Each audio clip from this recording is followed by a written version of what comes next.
Good morning students.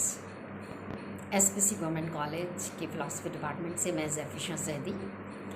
ये western philosophy की series चल रही है जिसमें हम सोक्रेटिस पे बात कर रहे हैं और आज हम सोक्रेटिस के डेथ पर बात करेंगे।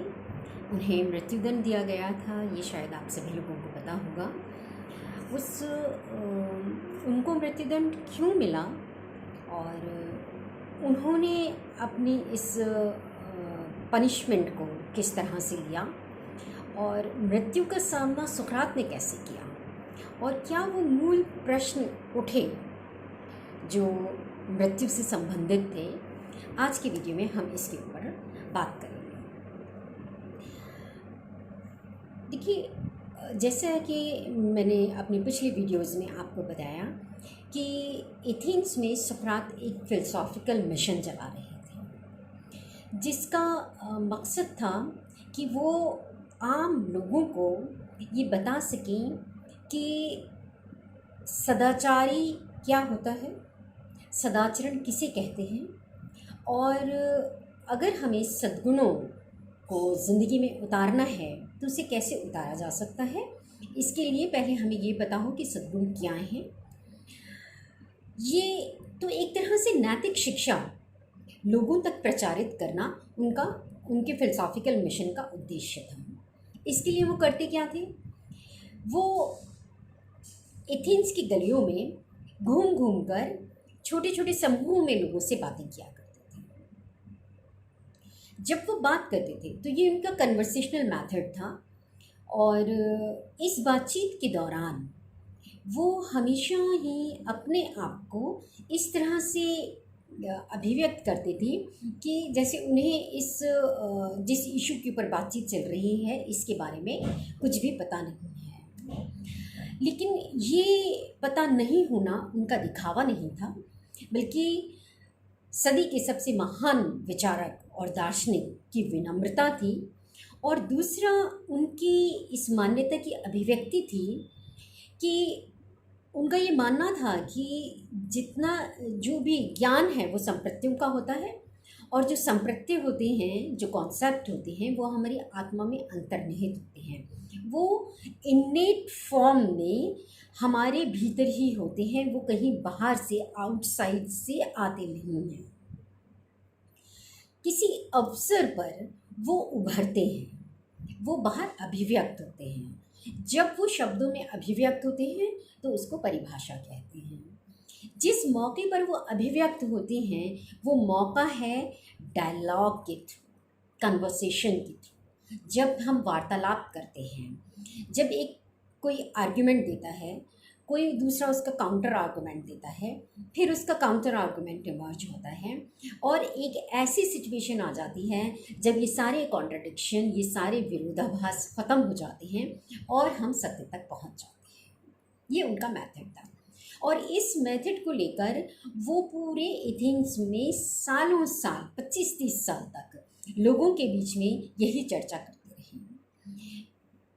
चर्चा के दौरान उनका ये बहुत ही फर्म बिलीव था कि जब हमें ये पता चलेगा कि सद्गुण क्या है, और जैसा कि मैंने अपनी पिछली वीडियो में बताया कि वो क्या कह रही है कि सद्गुण ज्ञान है ना।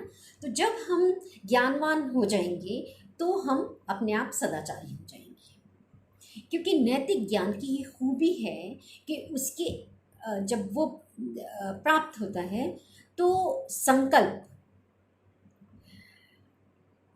और आपके कर्म, आपके एक्शन में भेद नहीं रहता है, आपके विचार और आपके कर्म में भेद नहीं रहता है, आपकी बुद्धि और आपके संकल्प में भेद नहीं रहता है। ये द्वैत मिट जाता है।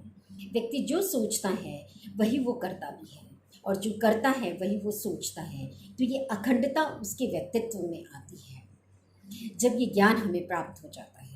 तो नैतिक संप्रत्तियों का ज्ञान की इस खूबी की वजह से वो ये माना करते थे कि अगर घूम घूम कर इस तरह से वो नैतिक ज्ञान को व्यक्तियों में से उभारते हैं, वो स्पष्ट होता है, वो इस दिशा में सोचते हैं, तो क्या होगा, एक बार व्यक्ति को अगर ये ज्ञान प्राप्त हो गया कि सद्गुण ज्ञान है और उसको ये पता चल गया कि सद्गुण एक है, सद्गुण सीखा जा सकता है, सीखने का मतलब है कि वो हमारी आत्मा में जो अंतर्निहित है वो अभिव्यक्त हो जा सकता है, तो फिर उसका आचरण कैसा हो जाएगा, सदाचारी हो जाएगा। तो अल्टीमेटली जो ऑब्जेक्टिव था सोक्रेटिस का, वो था सभी व्यक्तियों को सदाचारी बनाना, नैतिक शिक्षा का प्रचार प्रसार करना। धीरे धीरे ये हुआ कि लोग उनकी तरफ अट्रैक्ट हुए, ख़ास तौर पे एथेंस के जो युवा थे उनके अंदर सोक्रेटिस बहुत पॉपुलर हो गए, उनका लोग आदर करने लगे और उनका प्रभाव पड़ने लगा। लेकिन जो एथेंस के राजनीतिज्ञ थे और प्रभावशाली व्यक्ति थे, उन लोगों को ये बिल्कुल भी पसंद नहीं आया। क्यों पसंद नहीं आया? इसकी पहली वजह तो यही है कि राजनीतिज्ञों को ये कभी भी पसंद नहीं आता कि कोई और जनता में पॉपुलर हो, पहला रीज़न। दूसरा रीज़न इसका ये था कि जब सोक्रेटिस इस तरह की समूह में चर्चा किया करते थे, तो इन चर्चाओं में कई बार ये प्रतिभाशाली लोग, ये अपने आप को बुद्धिजीवी समझने वाले लोग, राजनीतिज्ञ, विचारक, बड़े पदों पे बैठे हुए लोग भी शामिल होते थे। और इन समूह चर्चाओं में सोक्रेटिस जैसे विचारक के सामने किसी का टिकना बहुत ही मुश्किल होता। तो थोड़ी ही देर के वार्तालाप के बाद पता चल जाता था कि जो अपने आप को बहुत ही विवेकशील और ज्ञानी मान रहे हैं, उनको कुछ भी आता नहीं है। लेकिन वो इस चीज़ को स्वीकार भी नहीं करते थे, परंतु समूह में तो ये बात दिखी जाती थी। तो ऐसे लोग अपने आप की बहुत इंसल्ट फील कर रहे थे, उनको बेइज्जती महसूस होती थी कि सोक्रेटिस हमारी क्या कर रहा है, इंसल्ट कर रहा है। जबकि सोक्रेटिस क्या कर रहे थे, सोक्रेटिस ये कर रहे थे कि चलिए, आपको भी नहीं आता, मुझे भी नहीं आता, हम बातचीत करते हैं, वार्तालाप करते हैं और इसके माध्यम से पहुंचने की कोशिश करते हैं कि सद्गुण क्या है, शुभ क्या है, न्याय क्या है, विवेक क्या है ना। और जब सोक्रेटिस इन मूल प्रश्नों को उठाते थे कि न्याय क्या है, साहस क्या है, तो थोड़ी देर की वार्तालाप के बाद जब इन राजनीतिज्ञों और जो एथेंस के प्रभावशाली व्यक्ति थे, उनकी एक तरह से सतह पर आ जाता था अज्ञानता उनकी। लेकिन बातचीत में, वार्तालाप में उनकी अज्ञानता सामने आ गई। वो अपने आप को अज्ञानी नहीं मानते थे, वो अपने आप को क्या मान रहे थे, ज्ञानी मान रहे थे। इस वजह से धीरे धीरे जितने भी प्रभावशाली व्यक्ति थे वो सोक्रेटिस के दुश्मन हो गए। अब सवाल ये उठता है कि भाई सोक्रेटिस को जब अपना ये फिलोसॉफिकल मिशन चलाना ही था, तो वो युवाओं से, आम जनता से, इन सभी लोगों से बात करता। क्या ज़रूरत थी उसको कि वो उन राजनीतिज्ञों और जो सो कॉल्ड बुद्धिजीवी हैं इनके पास वार्तालाप के लिए भी जाते थे और इनको भी अपनी वार्तालाप में शामिल करते थे। देखिए, इससे संबंधित एक इवेंट है जिसका प्लेटो जिक्र करते हैं अपने डायलॉग्स में, और उन्होंने लिखा कि एथेंस में, यूनान में एक बहुत प्रसिद्ध मंदिर था, डेल्फी का मंदिर, और वहाँ का जो पुजारी था वो बहुत ही सम्मानित व्यक्ति हुआ करता था।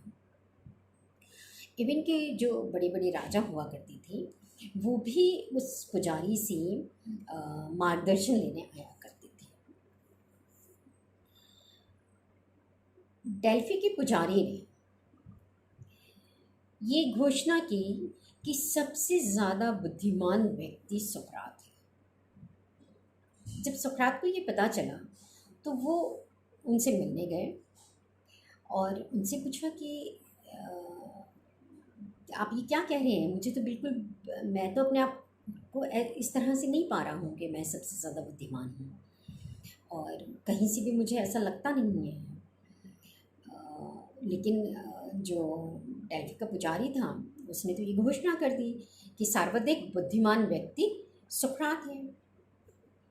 तो अब सुकरात को लगा कि मुझे नहीं लगता है कि मैं बुद्धिमान हूँ, और जो ऑरेकल ऑफ डेल्फी हैं ये कह रहे हैं कि मैं बुद्धिमान हूँ।